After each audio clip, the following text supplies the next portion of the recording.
que você abrisse sua Bíblia comigo lá em Filipenses 2. Filipenses no capítulo 2 e versículo 5.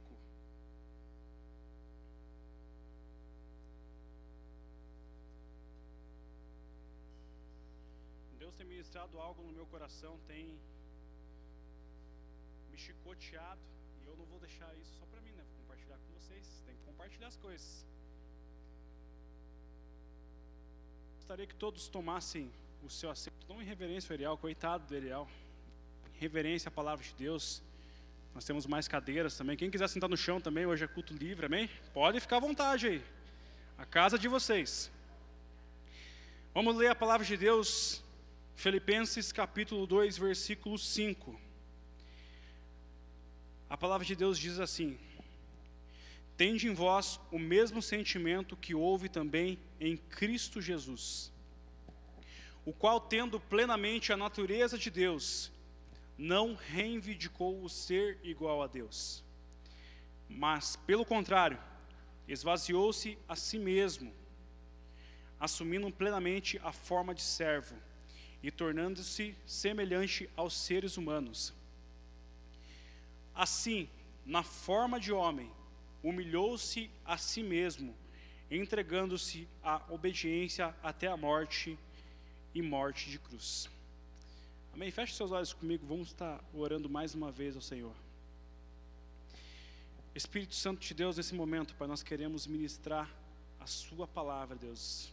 A Tua palavra que tem poder para transformar desde a criança até o velho, Pai.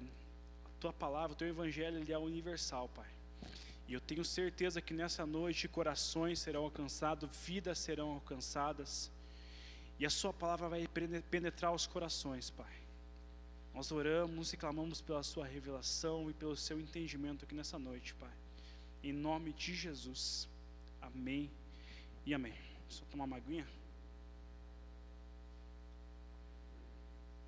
Desde já eu queria agradecer a equipe de dança que fez uma poderosa apresentação. Amém? Pode aplaudir o Senhor na vida do pessoal. Que bênção. Muito obrigado a Paula e todas as irmãs da dança. Foi uma bênção mesmo. Eu ia começar com uma celebração aqui, mas não teve nem como, né? Foi muito poderoso mesmo. Glória a Deus, que Deus continue usando o ministério de vocês. A cada irmão que está participando, servindo no serviço de culto, cuidando do estacionamento, cuidando da atmosfera, aferindo a temperatura dos irmãos, que Deus abençoe também cada um desses servos poderosos. Os irmãos da câmera aí, ó, o pastor Antônio mexendo doce, os irmãos da mídia, do som, que Deus abençoe cada um de vocês aí.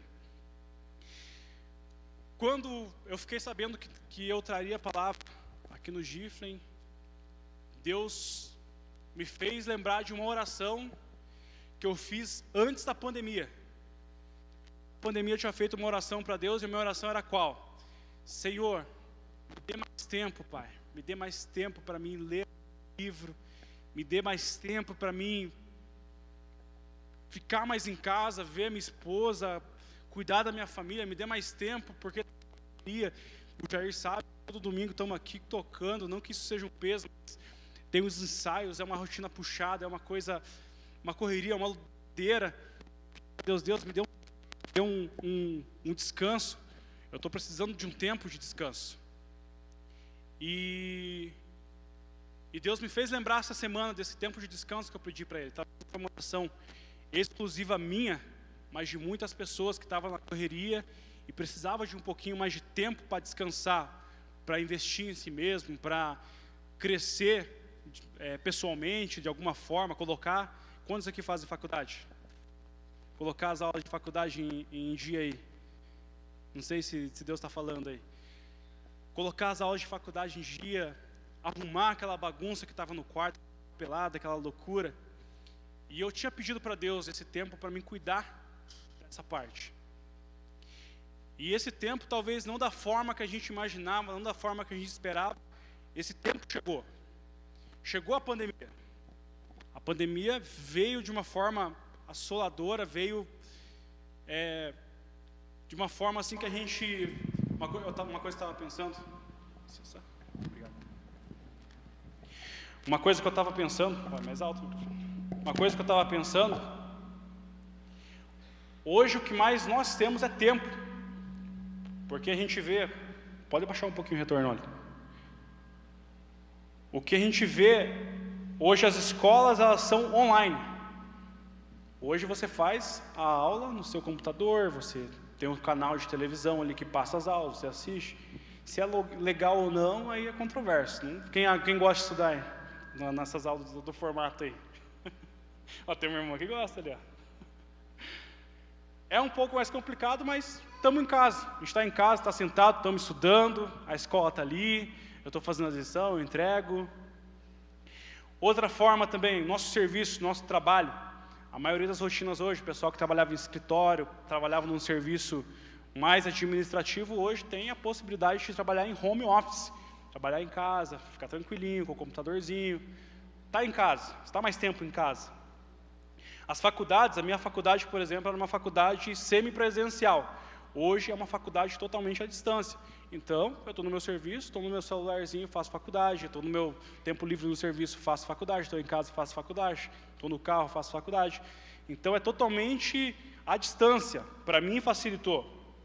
O meu serviço, eu trabalho no comércio. Então, hoje, o meu serviço mudou pelo menos umas 6 vezes o horário de serviço. Uma vez foi segunda a sexta, outra foi segunda a sábado, outra foi domingo a domingo, aí voltou para segunda a sexta, uma loucura. Com isso eu passei mais tempo em casa, eu consegui acompanhar melhor a minha filha, o crescimento da minha filha com a minha esposa. Então, esse tempo que eu pedi para Deus, esse tempo que eu pedi para Ele me dar, Ele chegou. Mas será que esse tempo que eu pedi para Deus para organizar, para ler aquele livro, ele foi simplesmente um tempo livre que eu tenho, um tempo de investimento na minha vida, um tempo que eu estou aproveitando, ou é simplesmente um tempo vago? É um tempo ocioso, que a gente não tem feito nada com esse tempo. E muitas das vezes essa não é a tua realidade, você já está num outro patamar. Você fala, não, mas esse tempo para mim não é um tempo ocioso, eu tenho feito bastante coisa. Eu realmente li aquele livro que eu precisava ler, eu li. A minha faculdade está em dia, a minha escola está da hora, estou fazendo minhas provas, eu estou tranquilo, esse tempo eu estou aproveitando.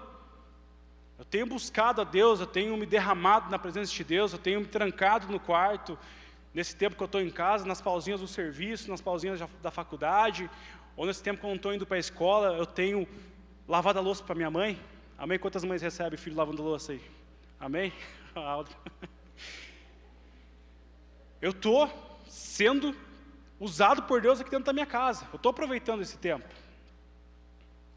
Mas uma coisa que Deus fez eu pensar, eu tenho buscado a Deus, eu tenho lido a Bíblia, eu tenho lido livros, eu tenho me enchido da presença de Deus. Mas muitas das vezes essa certeza que eu tenho que Jesus, que a gente cantou agora há pouco, que Ele está para vir, Maranata, hora vem, eu estou abrindo as portas, eu estou às portas, se você abrir eu entro, eu vou cear com você. Esse anseio da volta de Cristo, eu tenho certo dentro do meu coração. Mas tem pessoas que não têm isso. Tem pessoas no mundo que estão atormentadas por causa da pandemia, do coronavírus, das mortes.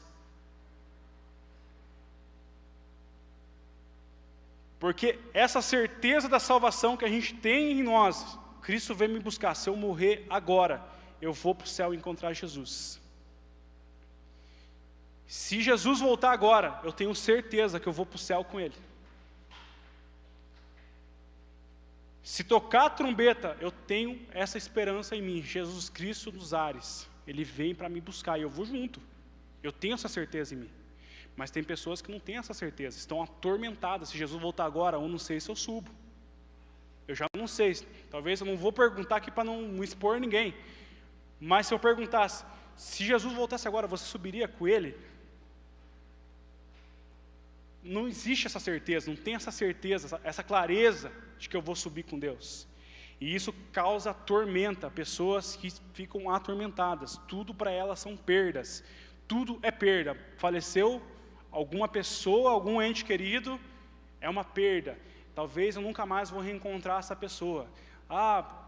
a igreja fechou por causa do lockdown, as portas da igreja estão fechadas. O culto online não é a mesma coisa. Eu não consigo cultuar online. A igreja está fechada.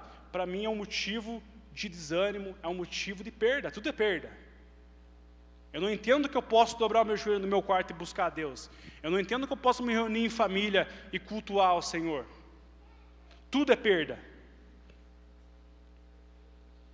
Eu lembro que quando, alguns conhecem a minha história, quando minha mãe faleceu, a minha mãe faleceu nos últimos dias dela no hospital. Ela não faleceu recentemente, faz um bom tempo.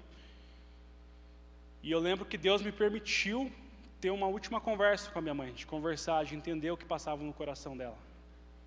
E o Espírito Santo me levou para aquele momento e fez eu ter a certeza de que eu reencontraria ela nos céus. Hoje eu não tenho dúvida que eu vou reencontrar a minha mãe nos céus. Eu vou ver Jesus, eu vou ver Ele face a face, eu vou caminhar com os anjos, vou correr, vai ter futebol e café no céu, tenho certeza disso. Vou jogar um futebol e tomar um café lá no céu, e eu vou ver a minha mãe. Eu tenho essa certeza em mim. E foi isso que, quando morava eu e os meus irmãos e a minha mãe, quando a minha mãe faleceu, foi essa certeza da salvação que eu tenho. E aquilo que Deus me permitiu ver da minha mãe, que me deu força para continuar na estrada. Que me deu força para olhar para o Felipe, que era menor de idade na época, e, não, esse piá precisa de mim. O meu outro irmão, esse piá precisa de mim. Eu preciso tomar uma atitude. Mas, infelizmente, tem pessoas que não têm essa convicção. Mas Ariel, como é que você tem essa convicção tão certa em você?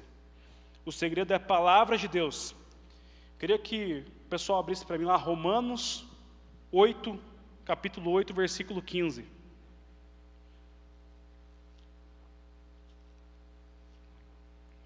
Você pode acompanhar comigo também, hein? Olha o que a Bíblia fala. Pois vós não recebestes um espírito que vos escravize para andardes, uma vez mais atemorizados, mas recebestes o Espírito que os adota como filhos, por intermédio do qual podemos clamar, Abba, Pai. A Bíblia é muito clara, não tem para que a gente estar atemorizado, não tem para que a gente temer, não tem para que a gente ter medo das coisas, não tem para que a gente ter essa paranoia toda, porque o Espírito Santo habita em nós, e Ele clama, Abba, Pai. E o versículo 16 é poderoso, ele diz, o próprio Espírito testemunha com o nosso Espírito que somos filhos de Deus. Esse Espírito que mora dentro de mim, quando eu aceito Jesus, o Espírito Santo passa a habitar dentro da minha vida, ele clama, Abba, Pai, e ele testifica com o meu Espírito que eu sou filho de Deus. Você tem essa certeza dentro de você? E voltando para o texto que a gente leu no começo, Jesus, ele sabia quem era. Jesus, ele sabia de onde ele veio. Jesus era Deus. E Deus, o pastor Antônio, um tempo atrás, pregou a respeito dos atributos incomunicáveis de Deus e dos atributos comunicáveis. E um dos atributos incomunicáveis de Deus é onisciência. O que é a onisciência? Deus sabe de todas as coisas. Deus sabe de tudo. E esse é um atributo incomunicável de Deus. É só Deus que tem esse atributo. Só Deus sabe de todas as coisas.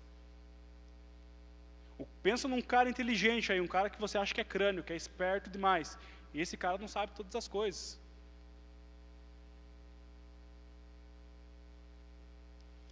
E Jesus veio para a terra. E Jesus, ele nasceu pequeno. Ele foi de um bebezinho a um homem formado.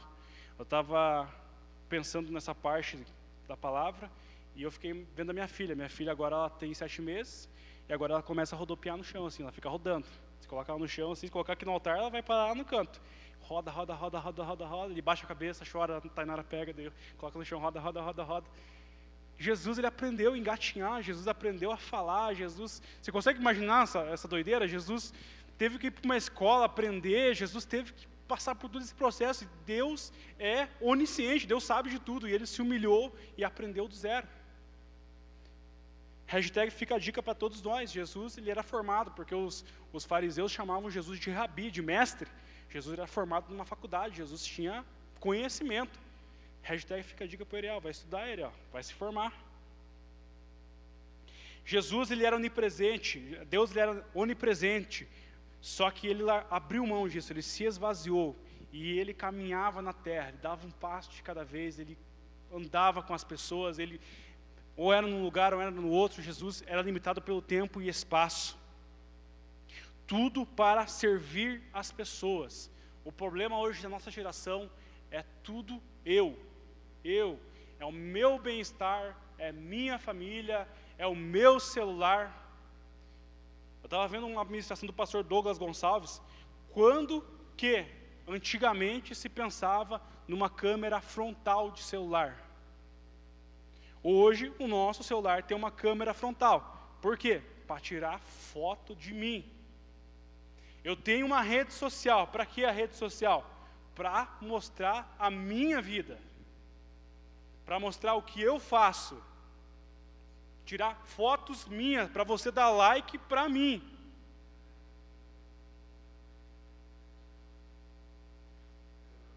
Tem gente aí? Vem. Já foram arrebatadas?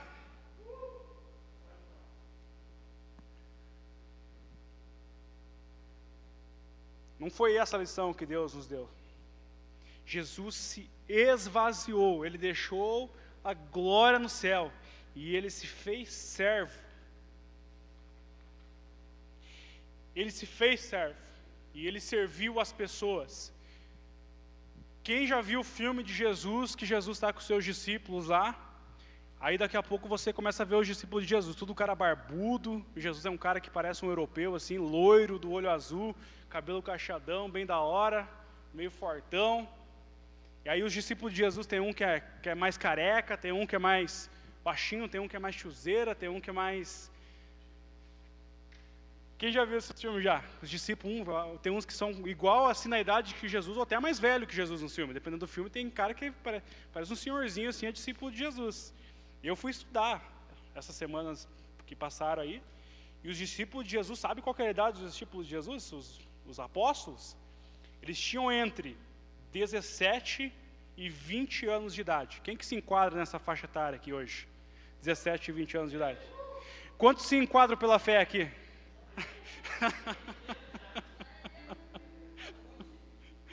Porque eu acredito assim, existe a faixa etária de mentalidade da pessoa, aquilo que ela apresenta, o espírito dela, e a faixa etária de normal.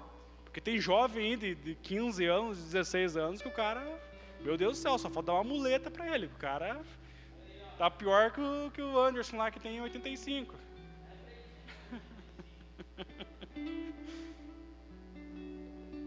E Jesus chama os piá dele, os piá pançudo de 17 a 20 anos, e fala, vem aqui comigo, cara, vem aqui comigo. O discípulo mais velho de Jesus poderia ser Pedro, que Pedro já era casado, então devia ter na faixa de uns 20 anos, tudo piazada. E Jesus ensinava eles, Jesus investia nos jovens. Jesus falava, cara, eu confio em você, vem aqui, a vocês é dado conhecer os mistérios do reino do céu. Jesus pregava parábola para todo mundo, no geral. Ó, a parábola aí, escutou, beleza. Ô meus discípulos, vem aqui meus piá, vem aqui. Vamos trocar uma ideia. Eu vou explicar para vocês o que significa essa parada. Esse era Jesus, um Jesus que servia as pessoas, aquele que eram, talvez os ignorados, aqueles que não tinham potencial, mas Jesus vinha potencial nos jovens. E Jesus vê potencial em você.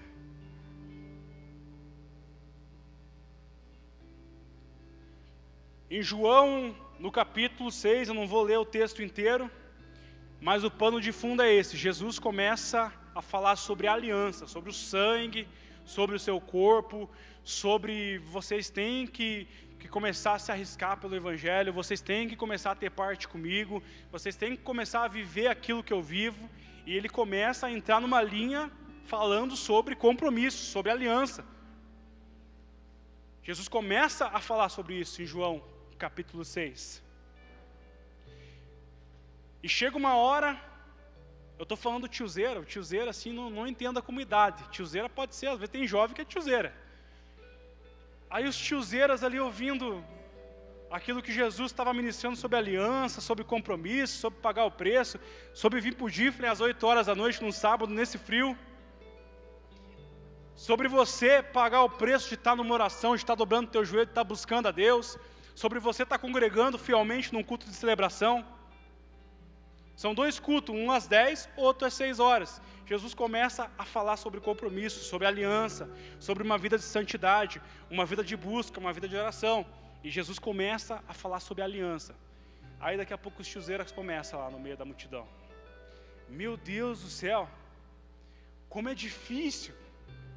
Nossa, que discurso mais duro, dura essa palavra. Quem que pode ouvir uma palavra dessa? Meu Deus, chega a dar canseira só de pensar. O Ariel começa a tocar os louvores aqui, pular e parece que não termina nunca. Nossa, que duro, que difícil. Os tiozeiras reclamam. E aí Jesus, aquele pastor que tem medo de perder a ovelha, né, Ger? Aí vê os caras saindo assim, olha para os caras perder, daí ele vira para os discípulos e fala: Ô João, vamos fazer o seguinte, eu vou colocar você como líder do ministério dos bancos da frente da igreja. Você vai liderar o ministério do banco da frente da igreja para você não sair, porque o discurso está duro, então esse compromisso está complicado. Então eu não quero perder você, vou te dar um cargo. Será que foi isso que Jesus fez? Quem conhece o texto? Jesus sentando o sarrafo em todo mundo ali, batendo em todo mundo, e ele vira para os 12 piá pançudo dele. Para os 12, ele mete o dedão na cara e fala: e vocês, cara? Você não quer ir embora junto com os caras, não? Você não quer sair fora? Não quer pular fora? Esse foi o discurso de Jesus para os piá dele. E Pedro, ele olha para Jesus e dá a resposta que você está dando hoje. Eu e você somos piá pançudo hoje, amém? Glória a Deus, talvez não pela idade, mas pelo Espírito, amém? Para onde que nós iremos, Senhor, se só o Senhor tem as palavras de vida eterna? Para onde eu vou?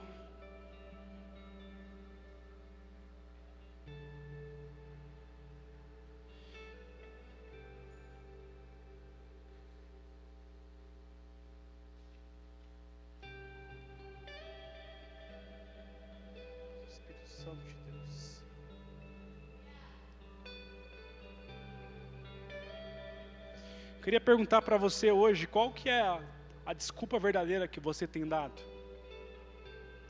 Para não fazer a obra de Deus, para não viver a Deus plenamente. Porque existem desculpas verdadeiras.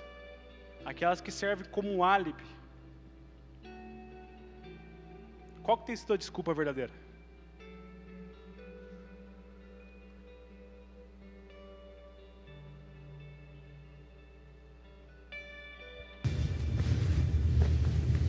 Question: what are you called to do? I ask that question because we won't be judged according to what we did in life. What are you called to? Rather, what we were. I ask that question because we won't be judged according to what we did in life, but rather what we were called to do in life. Imagine with me standing before the throne of God, and a scenario like this occurred. Evangelist Anderson, come forth and give an account of your stewardship on earth. Evangelist Anderson? I'm not an evangelist. I'm an accountant. I had an accounting firm. I had Evangelist Anderson. Where are the 347,566 souls I called you to impact in Asia, son? Where are they? I'm an accountant. I had an accounting firm. I help churches. I help ministries with their finances. Son, where are the 347,566 souls in Asia I called you to impact? Son, where are they? Had you sought me, had you sought my face, I would have revealed this to you. And everything in regards to that man's calling was burnt up before the judgment seat of Christ. Accountant Jones, step forward and give an account of your stewardship. Accountant Jones? No, I'm not. I pastored for 35 years. I had a membership of 750 people. Accountant Jones, I called you to the marketplace. Had you done this, you would have significantly impacted 2 people. You and those 2 men would have helped churches with their finances, and those churches would have impacted 751,321 souls. If you would have sought me, I would have revealed this to you.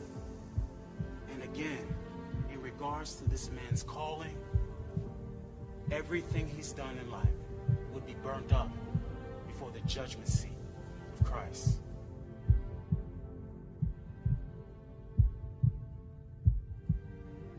Sister Smith, come forth and give an account of your stewardship.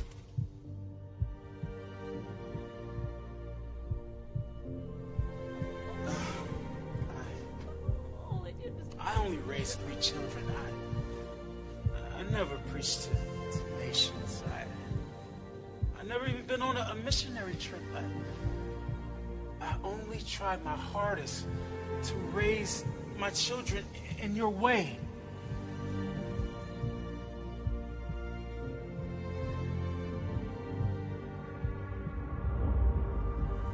Sister Smith, I never called you to preach to nations. I never called you to go to other countries on missionary trips. I called you to raise 3 children. And let me show you the 1,579,541 souls those 3 children impacted. You sought me and you heard my voice. You were obedient to my call. Well done, my good and faithful servant. Enter into the joy of your Lord.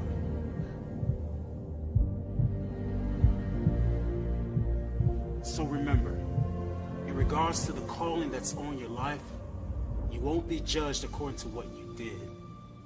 You will be judged according to what you were called to do.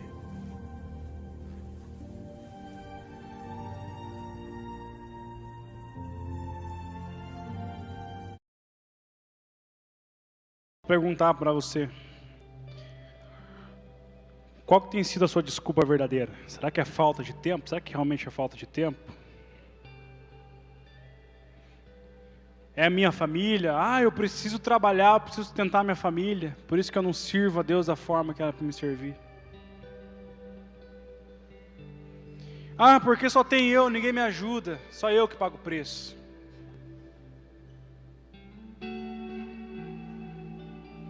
É que eu tô desanimado com as coisas, tô meio, sabe como é que é, bateu aquela bad.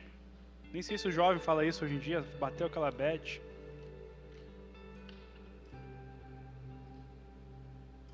A gente só tem uma vida.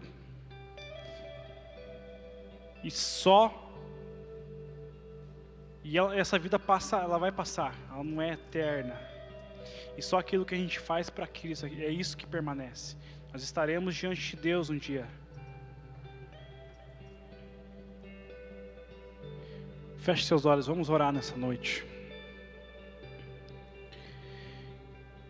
Espírito Santo, de acordo com a Tua instrução, Pai, eu ministrei a Tua palavra, eu falei aquilo que está queimando no meu coração.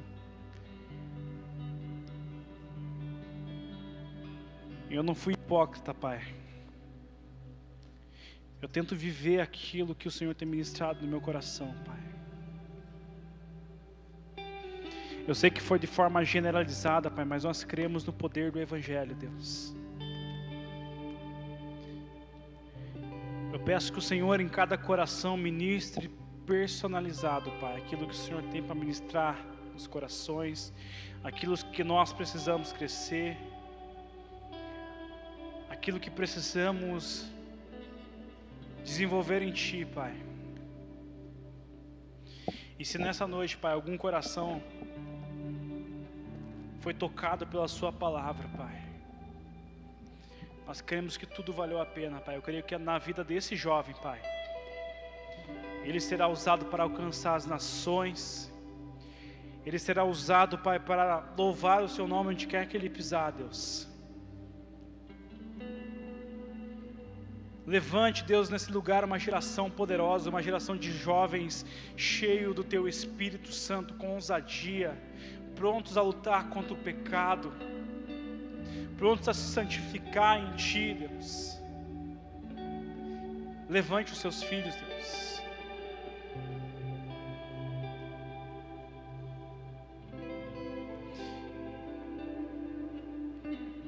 E se essa palavra tem tocado no seu coração, se você sentiu esse desejo de mudança, se o Espírito Santo ministrou ao seu coração, a gente quer deixar livre. Você sentiu vontade de vir aqui na frente, você pode vir aqui na frente e receber a oração. Só vai pedir para você tomar cuidado com o espaçamento, mas se você quer receber uma oração, você precisa ser ministrado, nós estaremos orando por você.